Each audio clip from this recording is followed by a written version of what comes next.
السلام علیکم۔ محرم الحرام کی فضیلت میں سے ہم آپ کو 3 فضیلات بیان کرتے ہیں۔ محرم الحرام کی پہلی فضیلت، قرآن مجید نے 4 مہینوں کو حرمت والا قرار دیا ہے، ان میں سے ایک محرم ہے۔ سورۃ توبہ۔ نمبر 2، نبی کریم صلی اللہ علیہ وآلہ وسلم نے محرم کو شاء اللہ یعنی اللہ کا مہینہ قرار دیا ہے۔ نمبر 3، محرم کے مہینے میں نفلی روزے رکھنا رمضان کے مہینے کے روزوں کے بعد افضل ترین روزے ہیں۔ نمبر 4، محرم قمری چاند کے اعتبار سے سال کا پہلا مہینہ ہے۔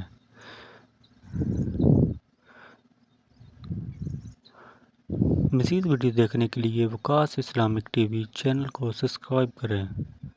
لائک، شیئر، کمنٹ اور بیل آئیکن کو پریس کرنا مت بھولیں، اور مزید اسلامک ویڈیوز دیکھنے کے لیے ہمارے چینل کا وزٹ ضرور کریں۔ شکریہ، تھینک یو۔